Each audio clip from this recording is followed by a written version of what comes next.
tough week for hedge fund billionaire Ken Griffin, also known as Kenny G, on social media. This after we learned that there were communications between executives at the trading platform Robinhood and Citadel Securities. This before the Jan 28th move where they prohibited buying of a number of so-called meme stocks, including GameStop and AMC. The talks are acrimonious and they smack the desperation and many believe illegal collusion.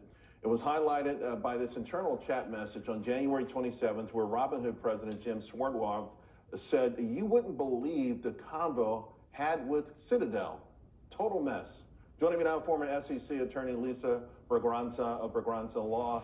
Lisa, all week Ken Griffin lied, trending on social media. Might have broken some sort of record there.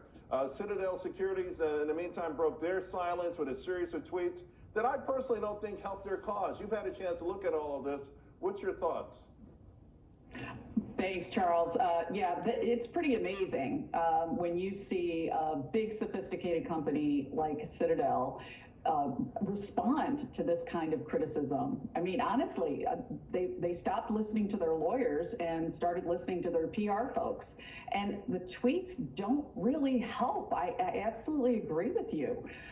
Lots of stuff that they're saying is, vintage back from January, February of this year.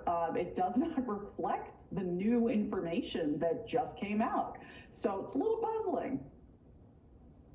Yeah, and then there's the Citadel Securities, there's Citadel, the hedge fund, there's a lot of ways you can technically say, no, we didn't speak to them because another entity did, and they're sort of all under the umbrella of Ken Griffin.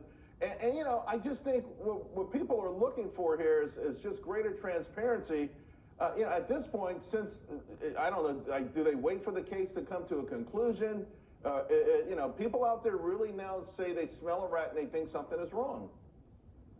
I think the information that came out in the most recent class action complaint filing was pretty explosive. And it's an odd thing for Citadel to be saying, first of all, that,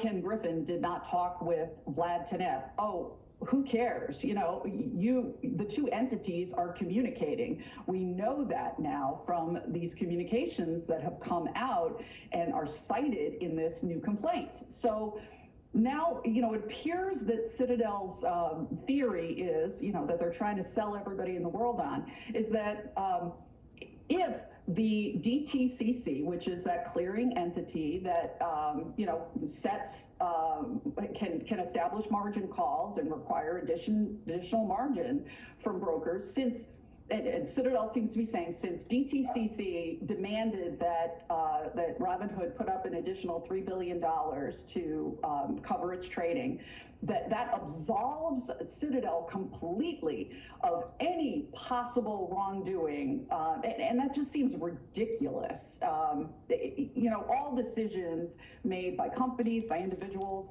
are the function of a whole lot of information, and to say just because there happens to be this great email from Citadel's standpoint demanding $3 billion, that does not whitewash everything else. So I think it's going to be really important for the SEC and for class action lawyers and frankly for the public, given that Citadel has decided that it wants to talk about this in the public realm.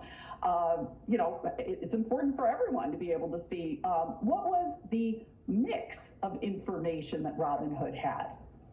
I mean, there are all kinds of things that Robinhood was probably considering at that time. When you're talking to DTCC and they are telling you have to put up an additional $3 billion, I am sure that it's just not an on-off switch.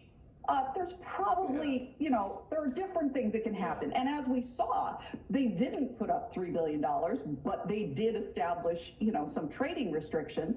Well, what else did they consider? Maybe they chose the trading restrictions because that's good for Citadel.